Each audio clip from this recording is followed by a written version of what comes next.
And let me know when I can start. Yeah, there are 3 more people that are yet to join.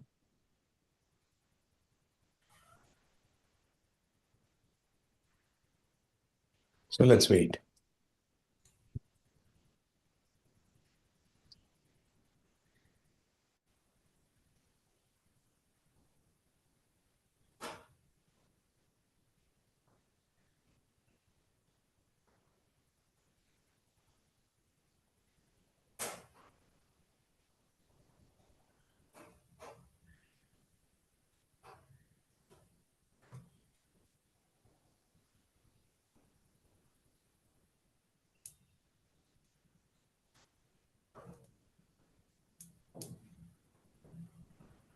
Yeah, Pranika and Vardhan are missing.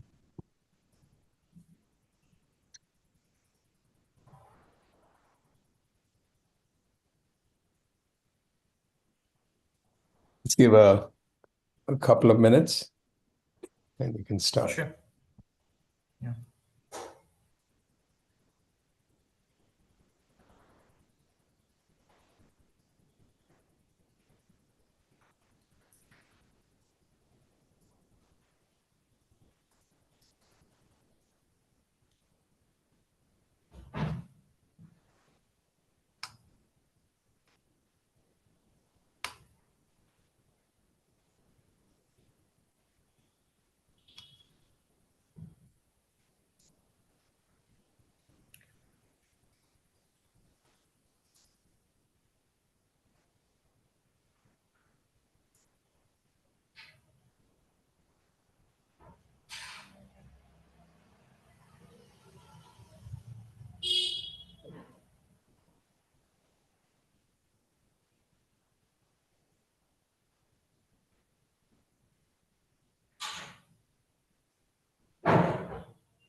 Okay, you should start. Okay, they just disappeared. I don't know.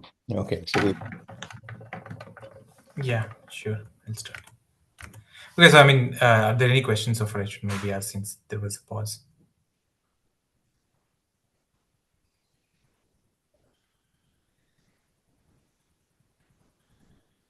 Okay. Fine. So I'll just talk about this, the rest, the back propagation algorithm, right? Okay, sure. So, okay, let's say that A is 2 and 3, right? Now, the way this algorithm is going to go about, so whatever we have you're going to have collected to so share far. your screen. Okay. Sorry. Forgot that. Yeah, is it visible? Yeah. Yeah. Yes. Okay. So whatever we have so far is this idea that you can keep on expanding the expressions to calculate the gradient, but this is going to introduce these terms that keep appearing again and again, and we should sort of make this, find a way to not repeat these calculations. And that, from a more general perspective, any sort of this kind of function, like whenever you have a function that is composed of these multiple smaller functions, you can think of it this as functions taking some vectors and outputting some more vectors. And from that perspective, the whole derivative, or the whole derivative of the entire function should be, you should be able to calculate it just by multiplying these kinds of partial derivatives of the components, right? So if at all you can cache these partial derivatives somewhere, then you should be able to just take these products and get the value of your gradient later on, right? So based on these kinds of insights, what is the can we make an algorithm that is going to do this, calculation in a nice and organized way, right? So, so let's look at this. So this is a compute graph, right? The first thing that we're going to do in our algorithm is actually to compute the value of our output at these points 2 and 3, right? So we have 2 and 3 over here. Then we compute, this function over here 6. We follow the tag. Then we compute this v is equal to sine pi, sine pi 6, which is just going to be 1. Sorry, no, it's going to be, I think, yeah, 0. And then w is a times v, so it's also going to be 0. And then finally we have u plus w, so we are going to end up with an output 6, correct? So now what we do is, as we are going to compute these things, so see, one of the things that we know immediately, we know that this u is an a times b, right? So one of the things that we know immediately about this, and we can know this from just some stored library or lookup table of various rules for some limited finite set of such atomic component functions, we know that, okay, del u del, a is going to be some expression, right? So we're going to know that, okay, del u del a in our case is just going to be b, and similarly del b del a is just going to be a, right? So while we are doing the forward pass, we can actually calculate the values of these kinds of expressions, right? So we can say that, okay, this guy is actually now going to be just 3, and this guy is actually now going to be just 2, right? Similarly, what we know about this guy is that del v, and see, v is only a function of u, but we know that del v del u is going to simply be pi cos pi u, right? Which again, in our case, is going to look like just, okay, so pi u is 6 pi, so this is 1, so it's just going to look like pi, right? And then similarly, w is going to be, um, so the partial derivatives here is going to be del w del v, which is going to look like a, which is going to be, in our case, just 2. And similarly over here, it's going to be del w del a, which is going to be v, which in our case is going to look like just pi, 0 again, right?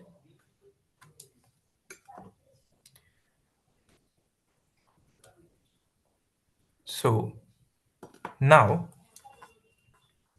over here, finally, what we have is del y del u is going to be just 1.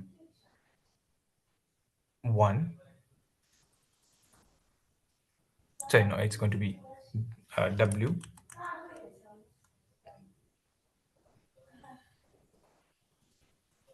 Yeah, no, it's going to be 1 itself. And this guy is also going to be del y del w is also going to be 1, right?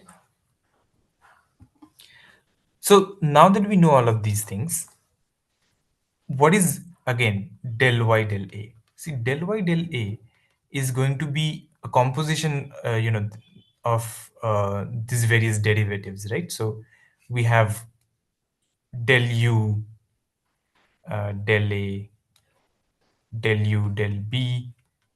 So that's your u, and then v is a function of u. So you have some del v del u, and so on. So you can take all of these derivatives and multiply. But as we established, that is essentially like taking these partial derivatives in all of these paths and then summing up, right? So finally, to get this del y del a value, all that we need to do is we need to take every path from this node. From this node, we need to take every path that goes to A, multiply all the values that are seen along these paths, and simply add them up. And if we do that, we should be able to get del y del A. And not just that, if we do this thing, this kind of thing works for any node, right? So for this node as well, if we multiply all the paths from here and add them up, that will give you the derivative of value of this node with respect to this node, right? So what we can essentially do now is we can start from the output node and just keep doing a kind of BFS search and keep multiplying and accumulating these values over here. And what will essentially accumulate are all of the partial derivatives among all the various variables, like all the output values with respect to the corresponding input functions, and finally we'll get both del y del a and del y del b, right? So I'm going to firstly do it in terms of symbols, and that should basically convince you that this is actually going to work, but also parallelly going to do it in terms of values just to exemplify what's going on, right? So let's consider this particular path, right? So we have this over here, right? So if we multiply the value over here and add it to here, what are we doing? We're saying that, okay, over here accumulate the value 1, right? Because the value over here was 1, and there was nothing else accumulated over here. So we're just going to accumulate the value 1, right? And I claim this is just going to be del y del u. And that's fairly straightforward, right? Because it's just one single step. So that's kind of vacuously true, right? So similarly, I'm going to sorry, keep pressing the wrong thing. Similarly, consider this particular path. I've again seen 1 here, so I'm going to accumulate 1, right? So 1 over here, what is that? That is del y del u, right? So let me maybe use another color over here, del y del u, and I've accumulated that, right? Now I'm going to keep on exploring more paths. So there is another path over here, right? Okay, so we had seen 1 over here. Now, as I explore this guy, I'm going to take this 1 and make a product, right? So I've seen 2 over here. So I'm going to do 1 times 2, that's 2, and I'm going to accumulate 2, right? And what does that accumulate? Okay, so I should use this color for 2. And what does that really accumulate? That really is accumulating del y del w times del w del v over here, right? So I'm saying, okay, here we have del y del w times del w del v, correct? Which is what? Del y del v, right? But have we taken all possible dependencies of this guy into account? Yes, we have. So this is in fact just del y del v, correct? So notice that over here now we have actually ended up calculating the partial derivative of this guy with respect to, or partial derivative of y with respect to this guy, right? So if this was our actual original input, we are already done, right? But since this is not the input, we have to continue running the algorithm until the end, right? So let's now consider this particular path. So this particular path again sees pi over here, and we've already accumulated 2. So what we are going to do is we're going to add another term to this node over here from which the arrow originates, and add 2 pi. But what does this 2 pi represent? So this 2 pi is a product of whatever we saw over here multiplied by whatever we have over here, right? So it's going to look like basically, and what did we see over here? We saw, del y del v over here, and we have multiplied it with del v del u, right? And now this guy, since we have now covered all of these things, this is just going to be del y del u. So now notice that since we've covered all possible ways in which all possible dependencies of y on this guy, this whole expression is actually calculating my final value of final derivative of y with respect to u, right? So we've made taken into consideration all possible paths, and then this 1 plus 2 pi value is actually the derivative of y with respect to u, right? And now if I continue doing this, what will happen is I take into account this particular path, and I multiply this value with this particular derivative, and I just accumulate 0. And I take into account this particular path, and I multiply 1 plus 2 pi with 3, and I get 3 plus 6 pi, right? So we get 0 plus 3 plus 6 pi. And this is now going to be this kind of an expression, right? So when I accumulated 0, I was really accumulating del u del a. And then when I accumulated this final guy, I was accumulating del y, um, you know, del u times del u del a, right? And this is actually the whole expression for the derivative of y with respect to a, right? Sorry, so del u del a into sorry, del y del a. No. So I was accumulating this 0 was coming from del W del A, I'm sorry, and this guy was coming from del U del A, but then del W del A itself was being multiplied by this 1. So we have that into del W del Y, and this was being multiplied by this 1 plus 2 pi, which is del Y del U, right? Sorry, del Y del W, I should say, del Y del U. And then this whole thing therefore becomes just del Y del A, right? So if you do this kind of thing, you end up essentially accumulating all the partial derivatives of your final output with respect to every value in your computation graph. And you keep accumulating these things, and you can just keep on, doing this kind of a backward propagation. And at the end of it, for every starting node, for every input node, in fact, not just for every input node, for every node, what you would have accumulated is the gradient of your output value with respect to that particular input node, right?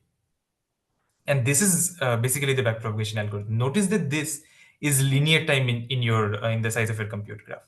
We're only going over each edge exactly once, right? So it's not like you're going over the same compute graph many different times. And this is what lets, one of the main many things that underpin the uh, engineering aspect of being able to scale training on such large models as we have seen, so LLMs and so forth. They would just not be possible if backpropagation was not linear time, right? Because then the whole process of training now just takes much longer. So this kind of a thing, basically makes sure that all of those large amount of training is possible. Yeah, so this was the backpropagation algorithm. I don't know if I was able to make it very clear, but are there any questions, or has anybody who has not seen this before, are there any questions before I move on to other parts of the lecture?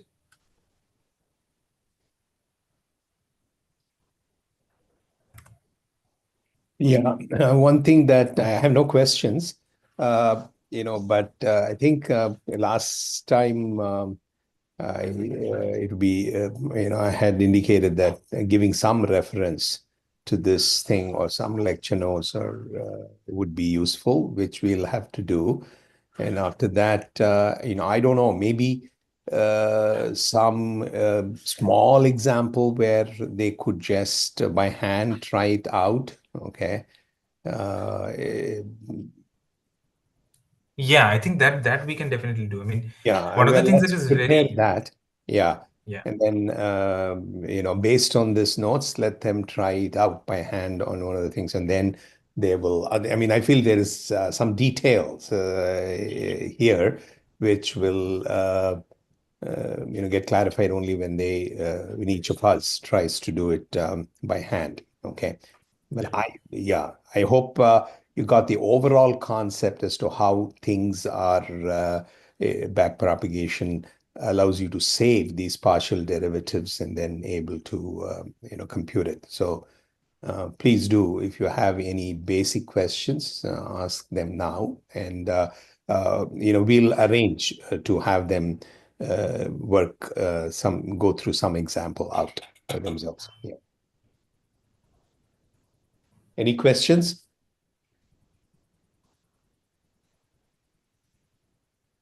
Okay, then go ahead, Diganta. Yeah, okay, sure. So, okay, so this was, um, okay, I think this guy is, Essentially, what happens is one step of this thing makes you advance to the next point in that graph, correct? yeah, and that whole gradient computation is going to be, so when I say one step of gradient descent is going to make you advance one level down in that graph, Hmm. that one step of gradient descent involves one running this whole algorithm once just to calculate the Once. gradients. Yeah. Yes. And maybe you can comment on what the parameter of that computation is the size of that step. I mean, the length of that step, correct? So the increment of that step. Yeah. So Yeah. one of the main parameters of gradient descent is the increment of the step. Although modern algorithms based on gradient descent do a lot more. So I think this guy is frozen. It seems. Uh, Oh, I think it's moving here when you do that. yeah. No, but it's not responding to any of my other things. Anyway, so I'll have to.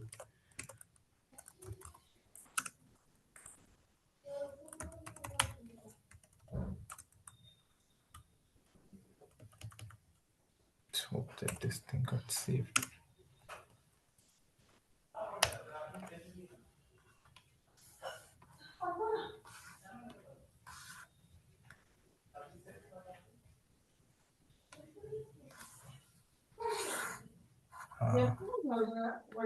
No, I don't think it got saved, unfortunately. Yeah, no.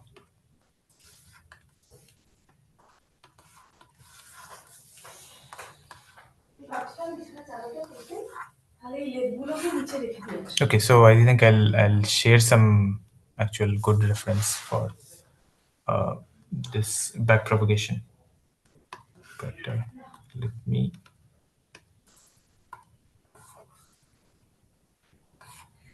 move on to some of this motivation-based things.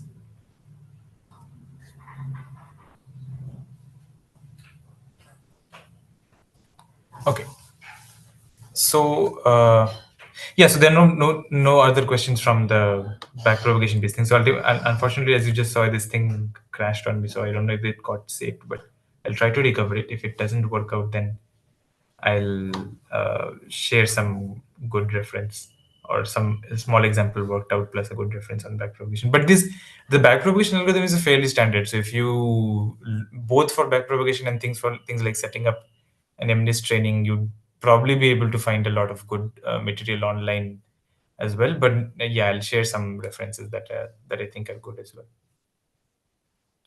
But yeah, if there are no other questions, then I think I'll move on to motivating the the rest of the course, if you will, which is why do we want to do formal analysis on neural networks? Yeah, you can go ahead. Yeah. Okay. Yeah. So one of the things that we have not touched upon so far when we have been talking about neural networks is, the inherent approximate nature of them. Of course, whenever I've been talking about these f-cells, I've been saying parameterized function approximated, right? And really, what I would like to focus on right now is, what do I mean when I say it's a parameterized function approximated? What kind of an approximation does it do, right? And when do we really have a handle on this? So, firstly, if you notice that so far, whenever we've been talking about training, what are we eventually doing? We're, minimizing some loss. And like I've mentioned, gradient descent doesn't give you any guarantees that you'll come to the absolute global minimum of this loss, right? But even if you were to come to the absolute global minimum of this loss, that also doesn't really tell you that even on the given set of input data that you'll give the exact right answer, right? Because it may not be possible to do that for the particular architecture that you've chosen. It may not be possible to, for example, if you're, instead of a neural network, you had a line and your data points look something like this, they're not collinear. You can find a good fitting line, but there'll always be some degree of approximation that will be left, right?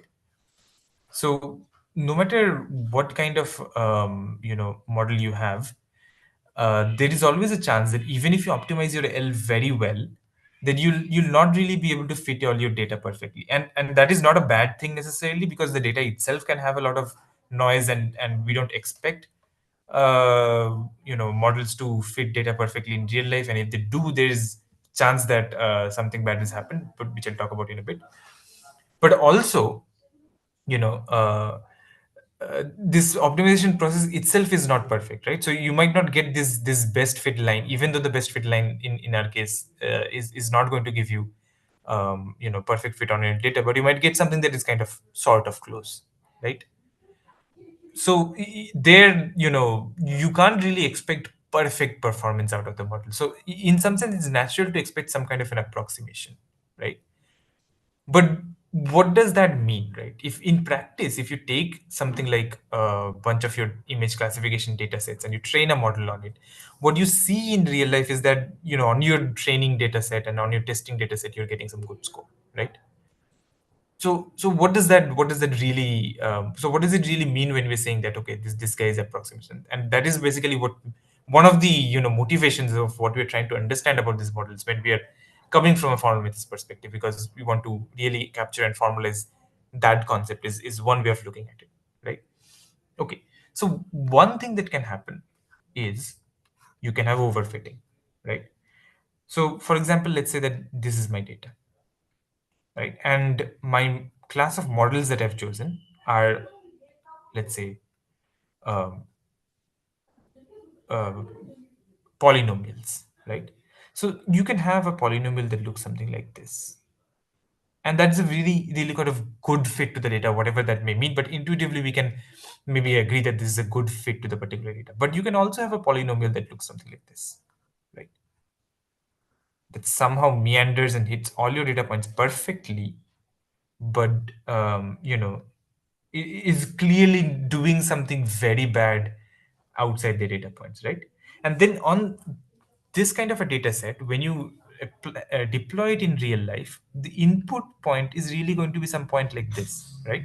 And maybe what you expect the input point, the output for the input point to be, is maybe a point something like this, right? And that might be very close to this quote unquote badly fit polynomial, but then this much more well fit polynomial can give you something much, much worse, right? So this is a phenomenon that is common within machine learning, which is known as overfitting.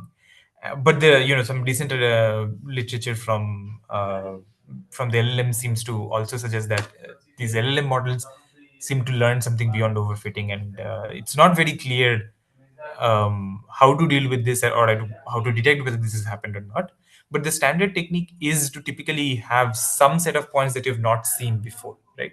That you've not trained on. So this may be some points like these, right? And then, okay, if you have these kinds of points, and if the model after learning is doing well on these as well, maybe it's not overfitted.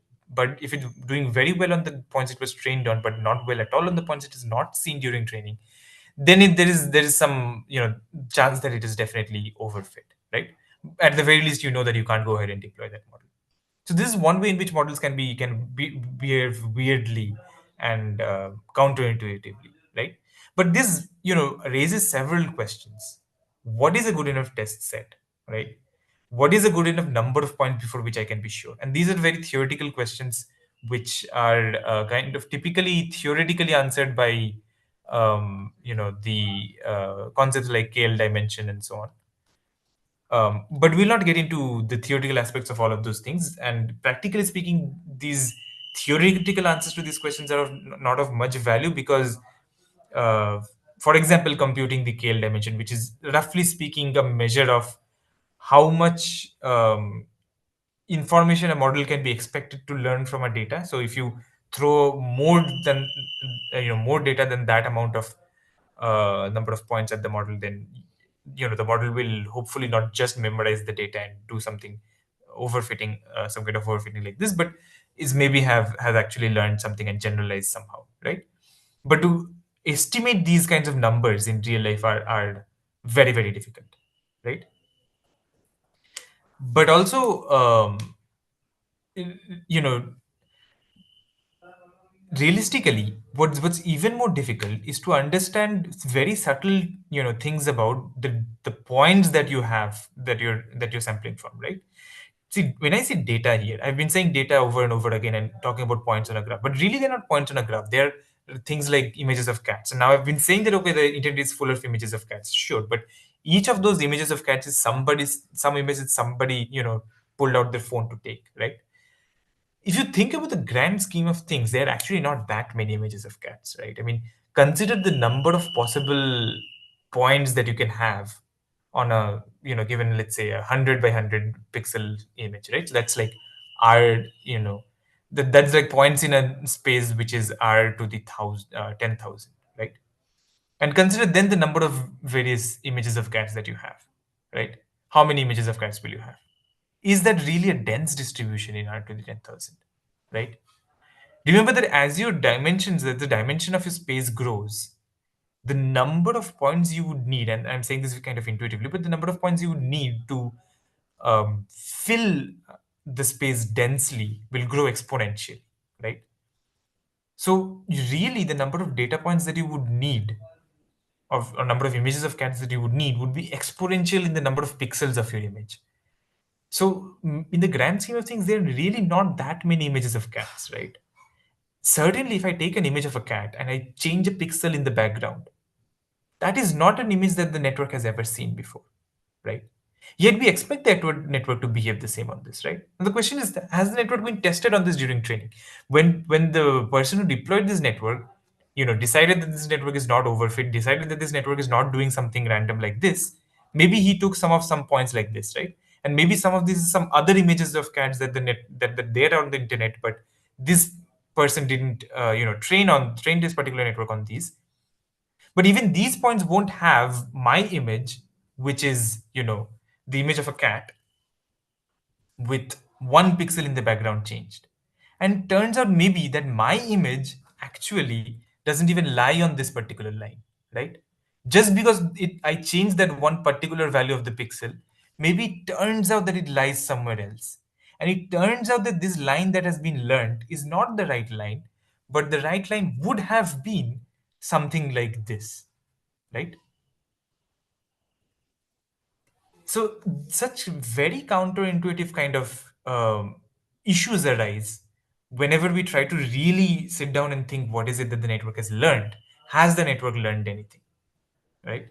So this is, of course, all well and good in theory, but is it really an issue in practice? Has this been demonstrated? And yes, it has been demonstrated very interestingly by adversarial attacks. So remember, I talked about changing a pixel, right? So you can, if you can look up this. It's called this one pixel attack, and this is actually something that you can do. You can take very well trained networks, right, and change one pixel in the background, and you can come up with an image that to a human and to any reasonable human looks exactly the same, but the network thinks it's a completely different image, right? A very interesting real life example, and this is from a paper in 2018, is what they did was they took a stop sign and they put a bunch of patches on it. They took the then state of the art model for detecting traffic signs from Google. And what they did was they took a stop sign and they put some patches on it. And now the model thinks that the stop sign is not really a stop sign, but rather a 50 kilometer per hour speed limit, right? So you can imagine somebody actually going out into the real world. I mean, one pixel change, yeah, maybe you can imagine that that can happen in the camera, but then maybe you'll do some signal processing and so forth. But this is something that can happen in the real world. Some person can go to a stop sign and do some graffiti. Some person can go to a stop sign and put a tape on it, right? And imagine now a self-driving car with this classification model built into it. It can be disastrous. It can be very harmful for safety. So we've been talking about self-driving cars. Now imagine things like medical image analysis, right? Diagnosis assistance, and so forth. So this whole thing can become very, very difficult very, very quickly. So, you know, what do you do? That's kind of the question that I want to ask. Of course, one of the things that people within the machine learning community they have been talking about is a bunch of techniques that don't involve formal methods, right? So these are what I'll call, for lack of a better term, heuristic-based techniques. They are doing a lot of sophisticated analysis, but it's not that the analysis is formalized, right? So what do you mean by that? I think I should zoom into this image a bit, but I'll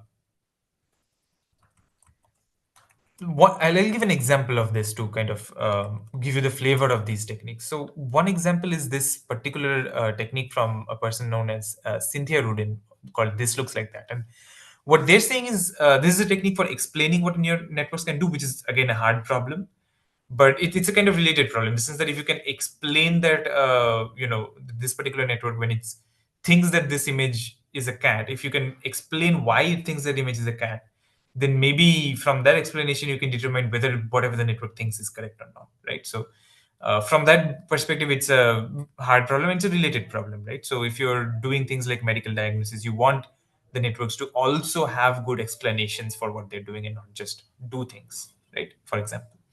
And what Cynthia Rudin did was they developed a model, Cynthia Rudin and others, which had some changes built into the model, which would generate explanations along with the model, right? And the way that these explanations would work is that you would give it some image, let's say the image of this particular bird, and this is okay. This particular bird belongs to such and such species because this part of the image looks like this part of this training image. This part of the image looks like this part of this training image.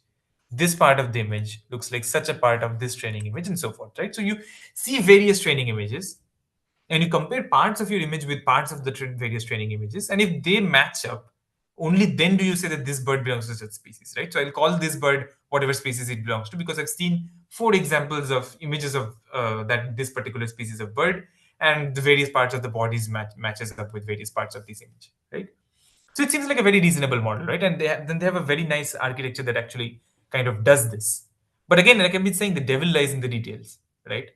What happens here if I now change one pixel in the background of this image, right? Are any of the steps that I have in this chain of reasoning resilient to such a change, right? So if I were to now go ahead and let's say make this guy red, just a single small blob, does this part fail? And if it does fail, is that a good thing? Because I mean, this is a small change, it should not fail, right? So are any of these steps of reasoning resilient to these kinds of changes? And it turns out that it's not. In fact, for this particular technique, it's not. And it's not to single out any particular technique, but this is a very common theme, right? It turns out that if you do things like just do some kind of JPEG compression on your image, you can actually get this system to come up with explanations that it looks like this. Okay, this particular bird is of a certain species because this part looks like this part of the same image, right? Because of the the way in which these models work, they have these layers and they're doing these kinds of things. It's not very clear what's going on inside, and it's absolutely possible to exploit that and adversely attack that to end up with things like this. And the reason I'm saying this is that this is a fundamental problem of the way in which neural networks work. We don't have a better way because then, of course, if we had a better way of doing it, we won't be using neural networks, right? This is still the best that we have given the constraints of our problems, but this is a fundamental problem of the way in which neural network works. Therefore, anything that you have, unless it's very carefully formalized, it's always going to have be susceptible to such kind of attacks, right? So of course, this is not a good explanation. And now this explanation doesn't tell us anything, right? It doesn't tell us whether the classification is correct or not, doesn't tell us whether the classification is wrong or not.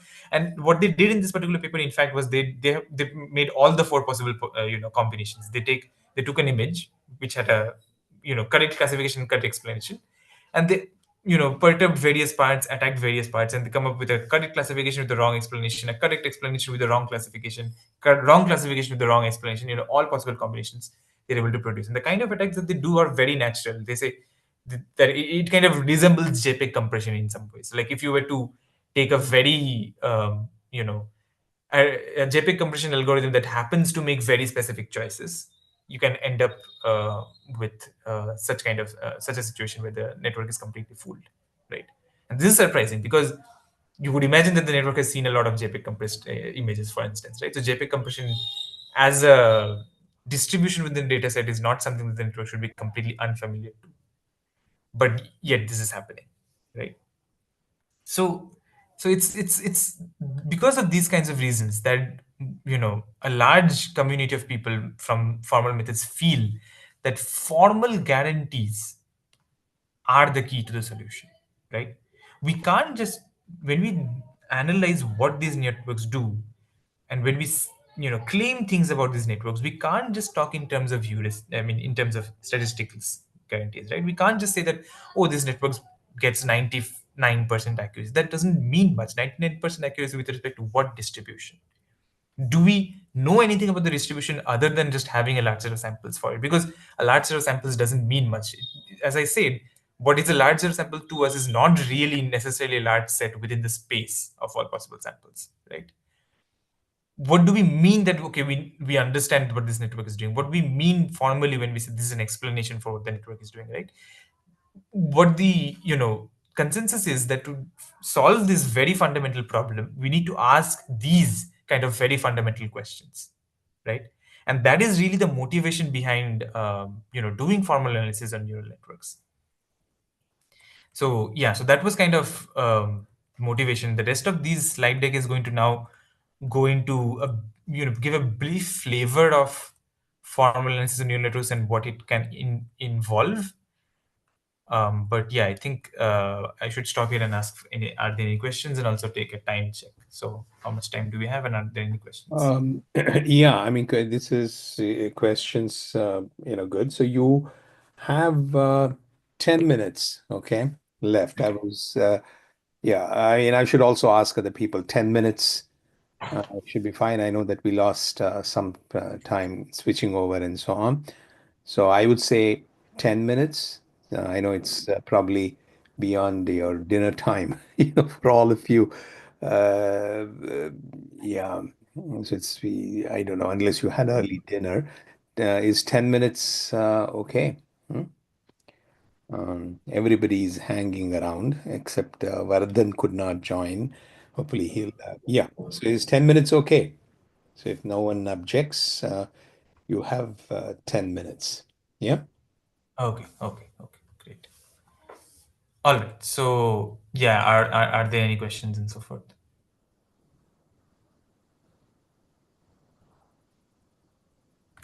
Cool. Okay. So no questions. Great.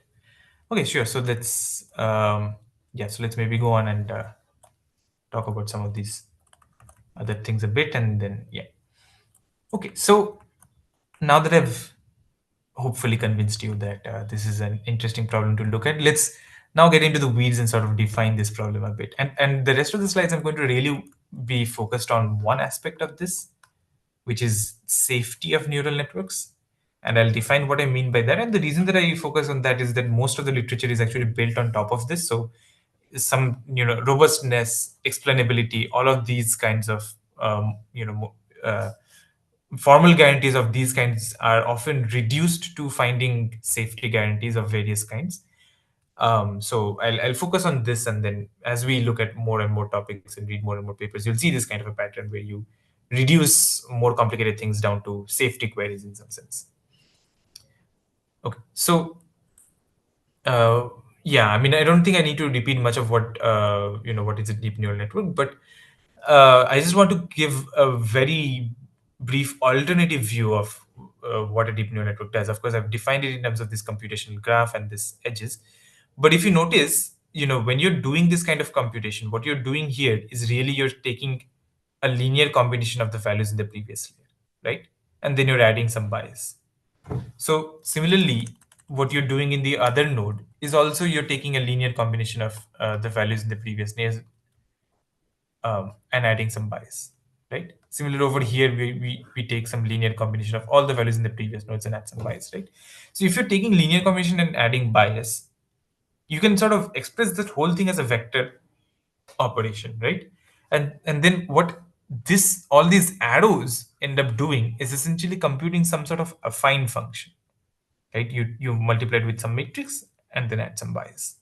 And this is actually how neural networks are implemented in code as well, right? So when you write code, you won't write it in terms of this computation graph. You would typically write it in terms of this kind of an affine function. And then on top of that, what you now do is you apply some activation function pointwise, right? So you have these values, and if you remember from last time, we were applying some kind of activation function which was sigmoid, which is roughly speaking a function that looks something like this, without going into the precise details of how it's defined. But we are going to apply it pointwise to each component of our vector, right? So in some sense, a neural network can be thought of as repetitions of this form, right? So do I'll multiply it with an affine. I'll apply an affine function, which is parameterized by some weights and biases, and then I'll apply some activation function, which is again a real-to-real function, but I'll apply it pointwise, and then again I'll apply another affine transform, and so on and so forth, repeat a few number of times, as many layers as there are, and finally what you get is the output vector, right? So this is an equivalent way of looking at what a neural network does, and this is how you implement it. And this is sometimes easier to, you know, sometimes it's easier to think of neural networks from this computation tree point of view. Sometimes it's easier to think of neural networks from these weights and biases, like this affine and activation points of point of view. So what we'll do is we'll kind of switch back and forth between these two things. But just know in your mind that these are equivalent, and as you if you hold that equivalence in your mind, you think it should be okay. Yeah. So now I want to, before going into some of these other details, I want to quickly discuss, you know, a bit about these activation functions.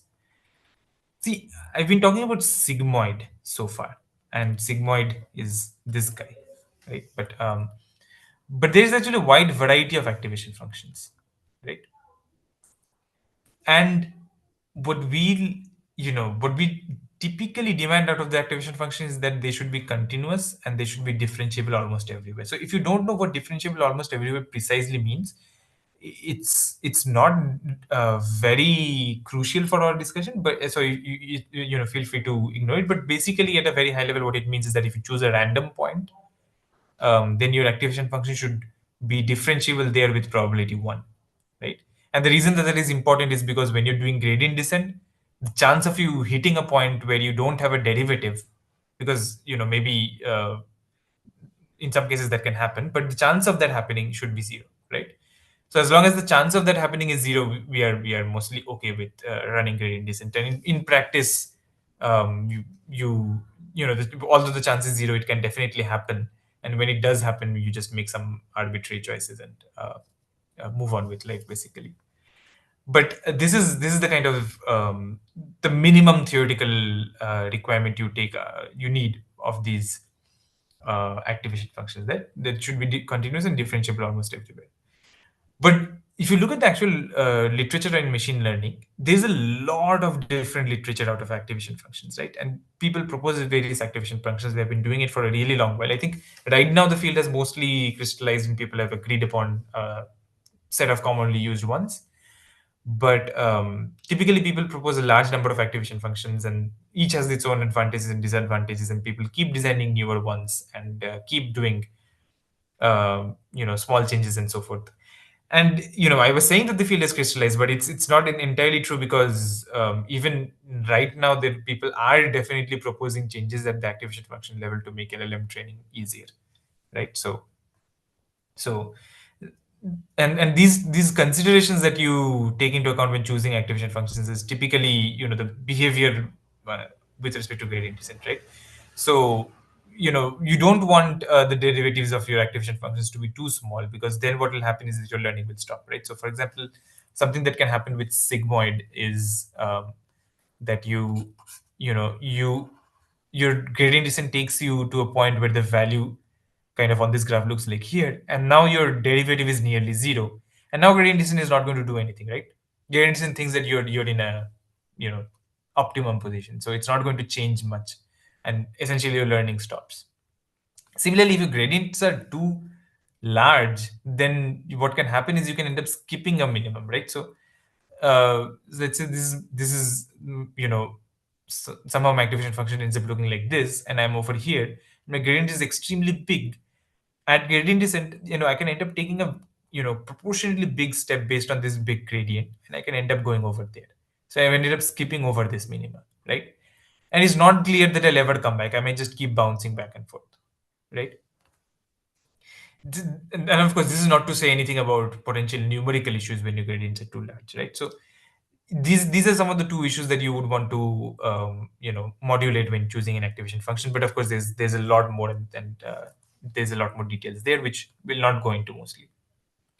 And yeah, so these are some commonly used activation functions. There is sigmoid, there is tanh, and so on and so forth. But the main one that I think is most important for our purposes is red, right? The reason is because it's really efficient. It's really easy to implement.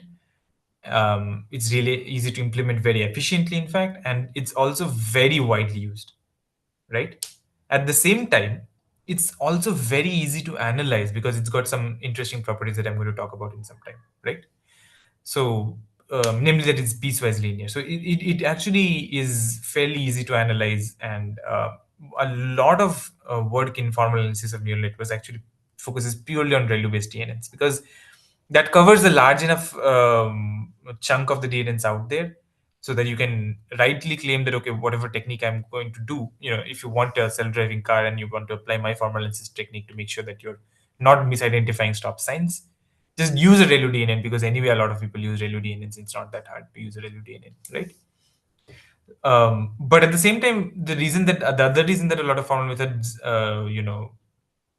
tools are focusing on this is because it's piecewise linear, and I'll explain what that means and how that is in later slides. Yeah, so that is what I mean here when I say specific properties of activation functions. I'll explain this point a bit later on. But I do want to say is that there is also, a large class of techniques that look at As you can say, general it's activation. almost 7:30. Okay. Oh yeah, yeah, Yeah. correct. Yeah. So I'll just make this point and I'll stop. So yeah, Yeah. there's also a large class of methods that look at general activation functions, and that is useful for novel networks, but also useful for handling things like um, you know bilinear layers, which are one of the ways you can model the attention layer inside of an LLM, for example. But yeah, we'll talk about details of this in much later down in the course. Okay, so yeah, I guess I'll have to stop. Are there any questions? If not, I think this is a good enough point to stop, and we'll continue later next time. Yeah. Any questions from the class? Okay. Thank you, and I apologize for the disruption mid-course. And I think from next class onwards, I'll make sure that I'll get a professional license before I start, which I've already procured. And once again, I mean, if there is no objection to the timing, at least we will continue to have the class at 7:30 p.m. Okay, for till February 16th or 17th, as I noted. So if you do have any issue, I can have Shauriam work with you to find an alternative slot, but you will have to let me know about that. Okay. So I also want to remind you, and you can also let you all know about it, that tomorrow is registration deadline, the 24th, and please, so we'll know so how many people are there. And so if you haven't registered and you're still interested, please do. Okay. I'll see you next time on next Tuesday. Thank you. Bye-bye. Thanks, Thanks, everyone. everyone. Yeah. Thank you.